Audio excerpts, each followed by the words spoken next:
교회 총회에서 정한 어버이 주일입니다. 어버이 주일은 우리의 부모의 은혜를 잊지 않고 기억하고 지키는 날입니다. 오늘은 어버이 주일, 특별히 우리의 참 어버이는 하나님 아버지이시지요. 눈에 보이는 부모, 눈에 보이지 않는 우리 하나님 아버지가 참 우리의 어버이가 되십니다. 우리 어버이날 되게 되면 꼭 부르는 노래가 있지요. 어머니의 마음이라는 노래가 있습니다. 이것은 어버이날 되게 되면 꼭 학교에서 부르는 교가같이 부르는 그런 노래지요. 나실제 괴로움 다 잊으시고 기를제 밤낮으로 애쓰는 마음 진자리 마른 자리 가라니시며 손발이 다 닳도록 고생하시네. 우리 어머니의 마음이라는 노래 우리 같이 한번 하늘나라에 가신 부모님 또 아직도 우리 계시는 부모님을 또 생각하시면서 우리 함께 어머니의 마음 이 노래 같이 하겠습니다.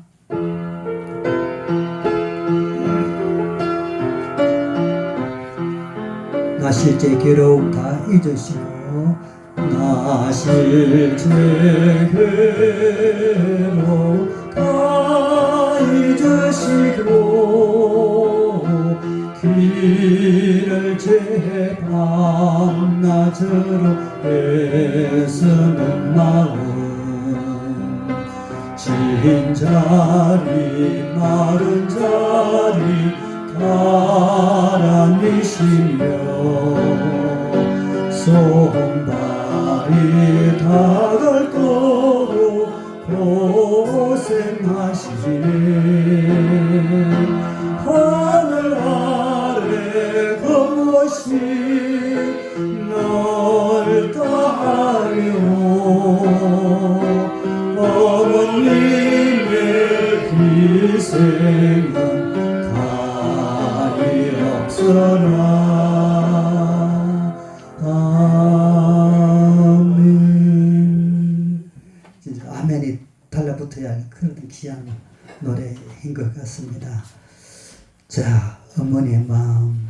여러분, 어버이날. 이 어버이날은 1956년도에 우리나라에서 처음으로 5월 8일, 1956년 5월 8일, 처음에는 어머니 날로 그렇게 시작이 되었습니다. 어머니 날. 어머니 날로 지정해서 지키고 있으니까 아버지들이 데모했습니다. 자식들한테 아버지가 없이 또한 어떻게 태어날 수가 있느냐, 왜 어머니만 기념을 하느냐, 아버지도 기념을 해달라, 그렇게 아버지들이, 전국의 아버지들이 이렇게 화가 났지요. 그래서 1973년도에 아버지와 어머니 함께 기념하는 날로 지키자 해서 명칭을 어머니 날에서 어버이 날로 붙자가 어머니와 아버지 같이 혼합을 해서 같이 글자를 합해서 어버이날로 변경을 해서 부모님 모두를 기리는 날로 정했습니다. 그래서 지금은 이제 어머니날에서 이름을 어버이날로 고쳐서 지금 지키고 있습니다.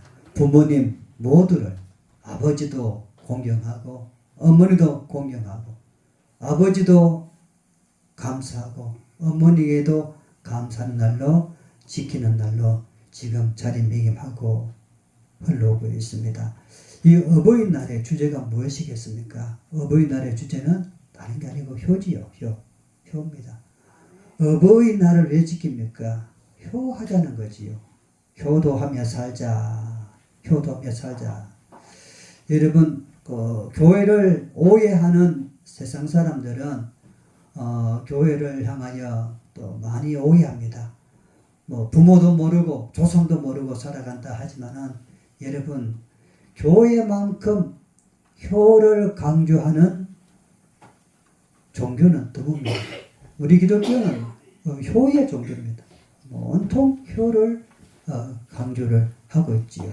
그래서 어버이날을 생각하면서 특별히 교회에서도 어버이 주일로 이렇게 효를 강조하며 우리 교인들에게 절기를 지키고 있는 것입니다. 이미 가신 부모님이 계시면 가신 부모님을 떠올리면서 그 은혜를 생각하고 아직 살아계신 부모가 계시면 그 부모에게 우리가 효를 다하고 또 내가 부모가 되어 있으면 자녀들에게 효를 잘 교육해서 아름다운 효가 온 세상에 충만하게 할 수 있도록 우리 모두 다 그렇게 살아가기를 주의 이름으로 축원드립니다. 아멘. 오늘 본문의 말씀을 통해서 설교 제목을 부모와 자식 사이에서 라고 설교 제목을 정했습니다. 오늘 제목을 우리 한번 같이 읽읍시다. 시작. 부모와 자식 사이에서. 부모와 자식 사이에서. 이 제목을 볼 때에 부모와 자식 사이에서 이 제목이 의미하는 것이 무엇인가? 혹 여러분들 이렇게 생각할 수 있지요. 부모가 더 소중하냐 아니면 자식이 더 소중하냐 이런 어떤 이제 의미로서 설교 제목을 따왔지 아니할까 생각할 수도 있을 것입니다. 여러분 부모가 더 소중합니까? 자식이 더 소중합니까? 저마다 생각이 다를 수가 있습니다. 부모가 더 중요하지. 또 어떤 사람은 자식이 더 중요하지. 우리들은 이렇게 부모와 자식을 두고 부모가 더 소중하다. 자식이 더 소중하다. 서로 의견이 왔다 갔다 할 수가 있습니다. 여러분 해답은요. 해답은 세상의 학자를 통해서 해답을 찾으면 안 됩니다. 모든 인생의 해답은 성경에 있습니다. 성경으로 돌아가야 됩니다. 성경에서 우리가 해답을 찾아야 됩니다. 그러면 부모와 자식 사이에서 부모가 더 중요하냐 자식이 더 중요하냐 성경을 통해서 그 해답을 우리가 찾아볼 수가 있습니다. 에베소서 5장 21절 말씀 보게 되면 그리스도를 경외함으로 피차 복종하라 했습니다. 따라합시다. 피차 복종하라.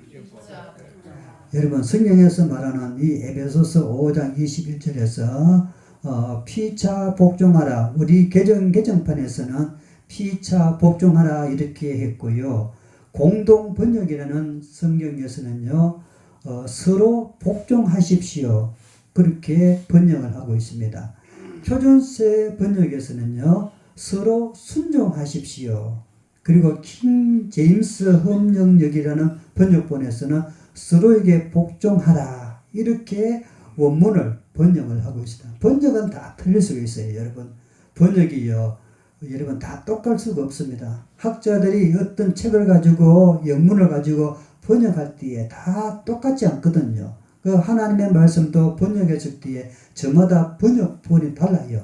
우리가 가지고 있는 이 성경 말씀은 개정판인데 오늘 본문에서는 에베소서 5장 21절에서 피차 복종하라 이렇게 했습니다. 다른 번역본에서는 서로 복종하십시오. 서로 순종하십시오. 서로에게 복종하라. 이렇게 다양하게 이 의미가 조금씩 다르게 표현하고 있습니다. 어쨌든 여러분 부모가 더 중요하냐 자식이 더 중요할 때에 성경의 가르침은 무엇입니까? 피차 복종하라. 피차 순종하라. 이 말씀은 무엇입니까? 이 말씀은요. 부모와 자식이 서로 부모가 우월하다. 자식이 우월하다가 아니라 성경에서 말하는 원리는요. 부모와 자식이 서로 동등하다.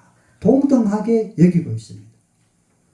부모들은 아이고 목사님 아버지가 더 높지 자식이 아버지 밑에 있지.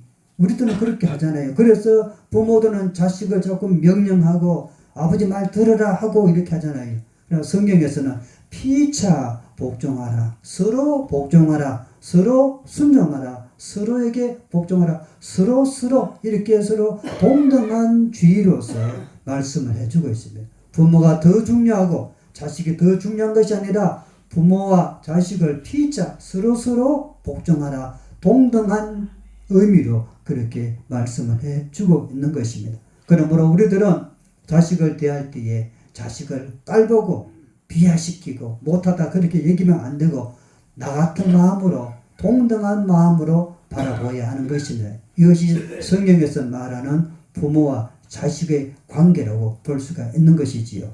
오늘 에베소서라는 이 말씀을 통해서 이 바울이 기록한 이 에베소서 말씀에서 이 자녀들에게 향한 권면의 이야기가 말씀이 있습니다.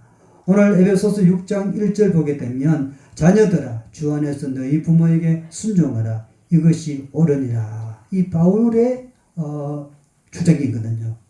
이 에베소서 6장 1절 말씀. 여러분 이것을 우리들은 마음에 붙잡고 자녀들에게 우리가 읽어주어야 됩니다.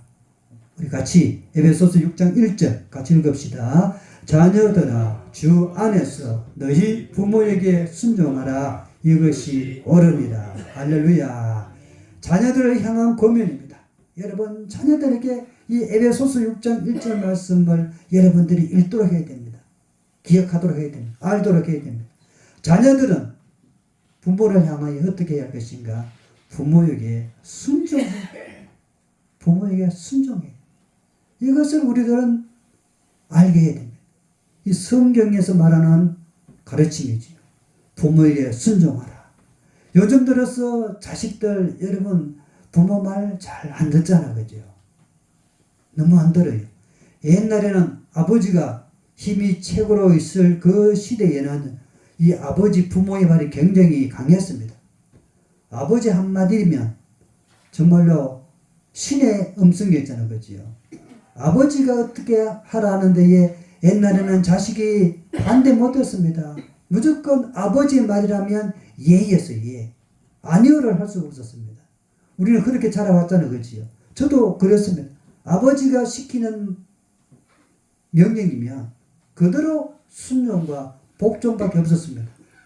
아버지 말에 좀 불합리하고 내가 하기 싫은 얘기가 준다 할지라도 거부할 수가 없었습니다. 싫어도 아버지의 말이기 때문에 무조건 이해받고 없었다는 것이 성경의 가르침입니다. 부모에게 순종하라. 자녀들아 주 안에서 너희 부모에게 순종하라. 이것이 옳다라고 했습니다. 이 옳은 것이 지금 이 세상에 잘 지켜지지 않잖아요, 그지요? 요즘 아이들 부모에게 순종을 잘 안 해요. 우리 세대는 달라요. 아버지 뜻대로 마음대로 시키지 마세요. 부모들은 대들고 대항하고 이렇게 합니다. 그러나 성경의 가르침은 무엇입니까? 부모에게 순종하라. 부모에게 순종하라. 이것을 우리가 잘 가르쳐 줘야 될 줄로 믿습니다. 지금 세상이 아무리 바뀌고 세상이 아무리 달라지고 아무리 문화가 화려하다 할지라도 이 하나님의 이 원리만큼은 바뀌지 않습니다. 자식들은요 부모에게 순종해요. 부모가 90이 되고 힘이 없고 능력이 없다 할지라도 자식의 도리는요 성경의 권면은 무엇입니까? 부모에게 순종하라. 할렐루야. 이것을 우리가 잘 말씀으로 지도해야 하는 것입니다. 자녀에게 해야 할 권면의 이야기 뭡니까? 부모에게 순종하라. 자, 이런 책이 있습니다. 제목이 영자 책인데요. Yes, God. Yes, God. 우리말로 바꾸면 예, 알겠습니다. 하나님 그 뜻입니다. Yes, God. 이것이 무엇입니까? 여러분, 부모와 하나님은 성경적으로 신학적으로 설명하게 되면 부모는 하나님의 대리자라고 합니다. 하나님의 대리자이기 때문에 부모가 자식보다 못 배울 수 있잖아요. 그렇죠? 부모가 자식보다 능력이 없을 수도 있습니다. 그러나 성경에서는요. 부모와 하나님은 부모는 하나님의 대리자로 그렇게 여기고 있는 것입니다. 그러므로 부모에게 예스하는 것, 아버지에게 예스하는 것, 어머니에게 예스하는 것이 곧 누구에게 예스하는 것입니까? 하나님, 하나님께 예스하는 것과 동일하다는 것입니다. 할렐루야. 이게 중요합니다. 그러므로 여러분들의 자식들이요 부모님 말씀을 잘 듣고 예스 아버지 알겠습니다, 어머니 알겠습니다, 그렇게 잘 듣는 자식들은 곧 예스가 하나님 앞에 잘 듣는 것과 동일하다는 것이에요. 그 자식들에게 해야 할 권면이 무엇입니까? 부모에게 순종하라. 예스, 예스. 아버지의 말씀이라면 예스. 어머니의 말씀이라면 예스. 내 생각과 부모의 생각이 틀려도 부모님이 전하는 말이라면 예스, 예스, 예스. 이 순종하는 것, 복종하는 것, 이것을 우리가 알게 해야 될 줄로 믿습니다. 왜냐하면 부모 공경은 곧 무엇입니까? 하나님 공경하는 것과 동등하다, 동의하다 하는 것입니다. 그러므로 여러분들이 자식들이 부모를 잘 공경하며 그 하나님을 공경하는 것과 동일하다는 것이에요. 그런데 부모님한테 불효하는 것은요, 그 하나님 앞에 불효하는 것과 동일하다는 것입니다. 그래서 우리들은 자식들에게 순종하라. 부모에게 순종하라. 예스, 예스, 예스. 부모한테의 예스함이고 하나님 앞에 예스함과 동일하다. 이것을 우리가 잘 가르쳐 줘야 하는 것이며 부모에게 순종하라. 이것을 권면해야 됩니다. 두 번째, 자식들에게 우리가 권면해야 할 것은 부모를 공경하라. 에베소서 6장 2절 말씀 같이 읽읍시다. 내 아버지와 어머니를 공경하라. 이것은 약속이 있는 첫 계명이니. 할렐루야. 여러분, 부모를 공경하라. 자녀들에게 부모 공경, 부모 공경 귀에 못이 박히도록 우리들은 알게 해야 하는 것입니다. 첫 번째 무엇입니까? 순종하라. 순종하라. 두 번째는 부모를 공경하라. 이 부모 공경하는 것, 여러분, 부모를 공경하는 것은 무엇입니까? 부모를 공경하는 것은 그 하나님 말씀의 기초에서 우리가 흘러가는 것이기 때문에 항상 부모 공경하고 하나님 공경함과 같다는 것이지요. 이렇게 부모를 공경하며 살아갈 때 여러분 십계명 보게 되면 이 부모를 공경하라는 이 말씀은요, 성경의 십계명에서 나오는 거잖아요. 이 바울이 성경에 나오는 이 십계명을 인용을 해서 여기에 딱 붙였는 것입니다. 내 아버지와 어머니를 공경하라.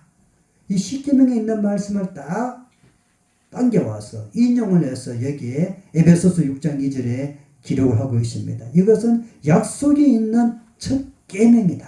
첫 계명이다. 첫 계명 무엇입니까? 여러분, 십계명 10가지 계명 중에서 1계명에서 제4계명까지는 하나님을 대상으로 한 계명입니다. 그리고 5계명에서 마지막 10계명은 사람들을 향한 계명입니다. 그래서 사람들을 향한 계명의 첫 번째 계명이 무엇이냐? 내 부모를 공경하라는 것입니다. 이것은 약속 있는 첫 계명. 사람을 향한 계명의 첫 번째가 뭐라고요? 부모를 공경하는 겁니다. 할렐루야.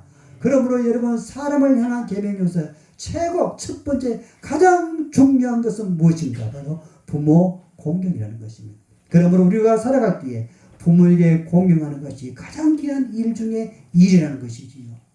이것을 성경에서 잘 우리에게 전하고 있는 것입니다. 이렇게 성경 말씀대로 부모를 공경할 때 여러분, 다른 계명에서는 어떤 이제 보상에 관한 얘기가 없어요. 그러나 이 5계명 부모에게 공경하는 자에 대하여 성경은 보상의 이야기가 전해지고 있습니다. 6장 3절 말씀에 이로써 네가 잘 되고, 이로써 네가 잘 되고, 한번 따라합시다. 이로써 내가 잘 되고. 사랑하는 여러분, 부모 공경을 했을 때에 하나님은 보상이 주어진다고 말씀합니다. 이로써 무엇입니까? 부모를 공경했을 때에 네가 잘 되고. 사랑하는 여러분, 부모들은 자식이 잘 되기를 날마다 기도하고 소망하자는 거지요. 이놈 자식 좀 안 됐으면 좋겠다는 부모가 세상에 어디 있겠습니까? 모든 부모들은 자식이 잘 되기를 원하지 자식이 안 되기를 원하는 부모는 어느 나라 어느 세상에나 없습니다. 부모를 공경하는 그 자식, 성경의 보상은 무엇이냐? 이로써 네가 잘 되고. 부모 공경할 때 따라오는 보상입니다. 잘 되는 복이 주어지게 될 줄로 믿습니다. 잘 되는 것입니다. 여기서 우리는 착각을 해서 이 잘 된다 하니까 내가 예배 잘 드리고 내가 교회 잘 다니고 내가 기도 많이 하고 내가 교회에서 봉사도 많이 하고 그러면 내가 사업도 잘 되고 내가 병도 낫고 뭔가 이것저것 잘 된다. 그렇게 기복신앙으로 뭔가 이렇게 했기 때문에 이렇게 된다. 그런 인과관계로 생각할 수가 있습니다. 그러나 그런 말씀이 아니에요. 이 말씀이 내가 많이 기도했으니까 내가 잘 되고 우리 자식이 예배 잘 드렸으니까 출세하고 뭔가 원인이 있으니까 결과가 따라온다. 그런 말씀이 아니라는 것이에요. 여기서 네가 잘 되고 이 말씀은요. 보상 뭔가 인과적 관계 뭔가 했기 때문에 주어지는 보상이 아니고 무엇입니까? 이 말씀은 잘 될 수 있는 토양이 형성된다는 말씀인 것입니다. 토양, 여러분 밭에서 뭔가 채소를 잘 거두려면 밭에 토양이 좋아야 됩니다. 토양이 좋아야 돼요. 밭에 토양이 나쁜 데에 아무리 좋은 씨앗을 뿌려도 좋은 열매가 맺을 수가 있나요, 없나요? 없습니다. 토양이 나쁜 데에 아무리 고급스러운 묘목을 심어놔도 좋은 나무 열매를 거둘 수가 없어요. 왜? 토양이 나쁘기 때문에. 여기서 네가 잘 된다는 것은 무엇입니까? 하나님의 어떤 보상을 말합니까? 토양을 형성시켜 준다는 것입니다. 좋은 토양이 되게 해준다는 것입니다. 부모가 자식들이 부모를 향하여 잘 공경하고 나갈 때에 하나님께서 그러한 자녀들의 토양을 만들어 준다는 것입니다. 토양이 잘 될 때에 좋은 인격이 되고 좋은 마음이 되고 그런 토양으로 만들어졌을 때에 씨앗을 심으면요. 좋은 씨앗을 뿌렸을 때에 30배, 60배, 100배의 결실을 거둔다고 우리 주님이 말씀하셨습니다. 할렐루야. 그러므로 여러분들 자녀들이 어떻게 토양이 잘 될 수가 있겠습니까? 그 길은 바로 부모 공경하는 것입니다. 여러분 자녀가 출세하기를 원하십니까? 그러면 여러분들이 야들아 제발 너희들 부모를 잘 공경하거라. 그래야만 하나님께서 너희들을 잘 되게 해주신다. 토양을 잘 만들어 주신다. 이것을 우리가 잘 훈육을 해야 되는 것입니다. 여러분의 자녀 토양이 좋으면 되는 것입니다. 토양이 좋을 때에 씨앗을 뿌리고 심었을 때에 좋은 토양은 30배, 60배, 100배의 열매, 곧 잘 되는 복을 가지게 될 줄로 믿습니다. 부모 공경을 함으로써 자녀들이 네가 잘 되고 이런 복을 받는 여러분들의 자녀가 되시고 또 우리가 되기를 주의 이름으로 축원드립니다. 여러분들도 저도 마찬가지입니다. 우리 하나님 앞에서는 여러분은 다 하나님의 자녀들이잖아요. 그렇지요? 그러면 우리가 하나님께 잘 예배드리고 하나님을 잘 찬양하고 믿음 생활 잘하고 하나님께 영광 돌리게 되면 하나님께 효도하는 것이에요. 오늘 이곳에 나와서 예배드리는 것도 우리들은 하나님의 자녀로서 하나님께 예배하여 효를 하는 것입니다. 그럴 때 여러분들의 인생의 토양을 하나님께 좋은 토양으로 만들어 주실 줄로 믿습니다. 그럴 때 여러분들이 저와 여러분들이 잘 되는 이런 하나님의 보상이 주어지게 될 줄로 믿습니다. 네가 잘 되고 부모 공경을 통해서 오는 보상입니다. 그리고 이어서 땅에서 뭐 하리라? 장수하리라. 땅에서 장수하리라. 여기서 이 장수는 처음에 나가는 장군을 말하는 것이 아닙니다. 여기서 오래 산다는 것입니다. 땅에서 장수하리라. 이 장수한다는 것은요, 단지 생명이 100세 이상 120세 그래 오래 산다는 그런 장수의 의미가 아니에요.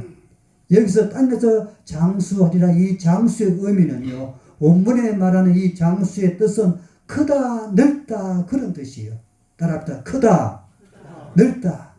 여러분 다시 말하면 이 장수의 의미를 다시 해석하게 되면 시간이 길어진다, 시간이 넓어진다 그런 뜻이에요. 즉 하나님께서 우리에게 기회의 시간을 준다는 것이에요. 이것이 땅에서 장수하리라. 여러분들 우리가 기회를 붙잡는 사람은요 바로 장수의 삶을 사는 것이에요. 여러분들이 지금 오늘 또 살아 있습니다. 하나님께서 우리에게 기회를 주었잖아요. 그지요? 예배할 수 있는 기회를 주었습니다. 이 기회를 놓치는 것이 바로 무엇입니까? 죽는 거거든요. 그러나 하나님께서 우리에게 생명을, 시간을 넓게, 시간을 크게 해주셔서 오늘 우리가 이 시간의 기회를 붙잡았잖아요. 그죠? 이것이 장수하리라. 이 말은요, 내가 오래도록 백수하는 그런 목숨의 질이가 아니라 시간의 기회를 우리가 붙들고 산다는 것이 바로 땅에서 장수하리라 라는 의미가 되는 것입니다. 할렐루야. 여러분, 우리의 생명, 우리의 목숨, 그냥 세상에서 술 마시고 놀고 노세 즐거운 노세 하면서 그렇게 보내는 것이 장수하는 것이 아니라, 내가 70을 살아도, 내가 80을 살아도, 내가 90을 살아도 그 시간의 기회를 술 먹고 놀고 먹고 그렇게 사는 것이 아니라 하나님을 위해서 찬송하고 하나님을 위해서 예배드리고 하나님을 위해서 전도하고 하나님 뜻대로 살아가는 그런 시간의 기회로 활용하는 것을 두고 땅에서 장수하리라. 이 말의 의미가 되는 것입니다. 오늘 여러분들도 다 70이요 80이요 90입니다. 이 세월의 시간을, 이 기회를, 오늘 이 교회에 나와서 이렇게 예배드리니 여러분들은 땅에서 장수하는 복을 지금 누리고 있는 줄로 믿습니다. 이 장수의 복을 계속해서 기회를 잃지 않고 활용하기를 주의 이름으로 축원드립니다. 이 시간의 기회를요, 이 시간의 기회를 내만 붙잡고 살아서는 안 되는 거지요. 장수하리라. 이 기회를요, 어떻게 됩니까? 사랑하는 자식들이 있으면요, 그 자식들에게 그 기회를 계승해야 됩니다. 이어줘야 됩니다. 연결시켜야 됩니다. 할렐루야. 내가 믿었던 예수, 내가 믿었던 믿음의 이 시간을 내만 붙잡고 사는 것이 아니라 이것을 나의 아들에게도, 나의 딸들에게도, 나의 손자, 손녀에게도 그것을 연결시키고 계승시켜야 되는 것입니다. 이것이 바로 땅에서 장수하리라. 이 의미가 되는 것입니다. 우리 모두 다 이 신앙의 전통을 계속해서 이어가는, 계승시키는, 땅에서 장수하는 이 복을 누릴 수 있기를 주의 이름으로 축원드립니다. 아멘. 자, 그러면 부모들은, 자식들은 그렇게 말씀에서 금연을 했습니다.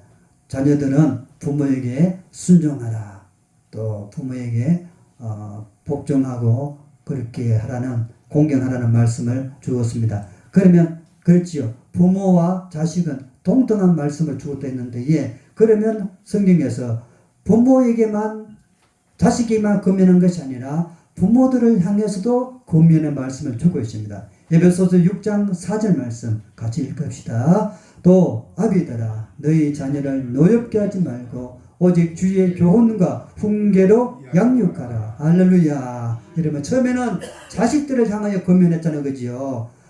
부모에게 순종하라, 부모에게 공경하라 금연했는데, 이번에는 부모들에게도 동일한 말씀으로 권면을 하고 있습니다. 아비들아, 어떻게 하라고요? 자녀들을 양육하라.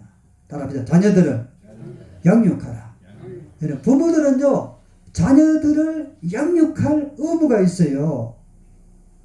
교육의 의무가 있다고 하자는 거지요. 부모들은 자식을 향하여 자녀 양육의 책임이 있는 것입니다. 부모들은요, 너 혼자 공부하고 너 혼자 잘 먹고 너 혼자 잘 되는 것이 아니라 부모들은 자녀의 양육의 책임이 있다는 것입니다. 오직 주의 교훈과 훈계로 양육하라. 자녀들을 양육해야 됩니다.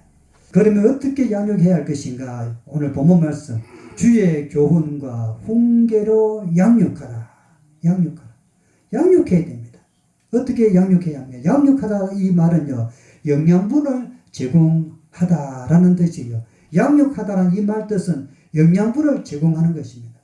여러분, 자녀들에게 여러분 영양분을 제공해야 됩니다. 사람도, 우리들도 몸도 영양분이 있는 음식을 먹으면 우리가 튼튼해지거든요. 그 주의 교훈과 훈계로 자녀들을 양육하라 했을 때, 이 양육하라는 이 말은 영양분을 제공하라는 것입니다. 좋은 것을 먹도록 해야 되는 것입니다. 그 좋은 것이 무엇입니까? 부모님이 귀한 예수 믿는 모양, 그것을 보여주는 영양분이잖아요. 부모님 입에서 나오는 좋은 말, 자녀들에게 영양분이 되는 것입니다. 그렇게 우리가 영양분을 제공할 때에 그것을 들었던 자녀들은 튼튼하게 만들어지게 되는 것입니다. 그러므로 양육하라. 부모들은 자녀들을 양육해야 됩니다. 주의 교훈과 훈계로 양육하라. 교훈은 무엇입니까? 교훈이라는 것은요, 따라할 수 있도록 실제적인 예를 보이면서 가르쳐 주라는 것입니다. 아버지는 그렇게 살지 아니하면서 너네 이렇게 살아야 된다. 그거는 교훈이 아니라는 것입니다. 교훈은 실제 예를 보이는 거예요. 야들아, 정직하게 살아라. 그 부모가 먼저 정직한 것을 보여줘야 됩니다. 보이면서 가르쳐 주는 것. 이것이 바로 교훈이라는 것입니다. 할렐루야. 내가 야들아 교회 잘 다녀야지. 그러면 부모가 교회를 먼저 잘 다니는 것을 그 예를 보여주면서 가르쳐 주는 것이 바로 뭐라고요? 교훈이 되는 것입니다. 교훈. 훈계는 무엇입니까? 훈계는 정신을 차리도록 깨우쳐 주는 것입니다. 알아들을 수 있도록 깨달을 수 있도록 적절하게 말해 주는 것이 훈계인 것입니다. 가만히 있으면 안 됩니다. 자녀가 잘못되어도 열중시어. 저놈들 지가 알아서 하겠지. 불구경하면 안 된다는 것이. 어버이날 자녀들이 안 찾아오면 여러분 훈계해야 됩니다. 야 이놈들아, 너희들 지금 뭐하고 있느냐? 저 집의 이웃들 자식들 보니까 다 찾아와서 아버지 어머니 꽃 따라주고 선물도 드리고 밥도 사드리고 하는데 너희들은 뭐하고 있느냐 대체? 여러분 정신을 차리도록 깨우쳐 줘야 됩니다. 이게 훈계는 훈계. 자녀들 양육할 때 두 가지 방법을 해야 됩니다. 교훈과 훈계로 양육해야 됩니다. 그냥 자녀들 화내게 노엽게 그렇게 해서 안 되고 주의 교훈과 훈계로 양육할 때에 부모들은 자녀들을 잘 건면할 수가 있다는 것이죠. 말씀을 정리합니다. 부모와 자식 사이에서 오늘 말씀 같이 읽고 마무리합시다. 시작. 자녀들아 주 안에서 너희 부모에게 순종하라. 이것이 옳으니라. 네 아버지와 어머니를 공경하라. 이것은 약속이 있는 첫 계명이니 이로써 네가 잘되고 땅에서 장수하리라. 또 아비들아 너희 자녀를 노엽게 하지 말고 오직 주의 교훈과 훈계로 양육하라. 아멘. 기도합시다.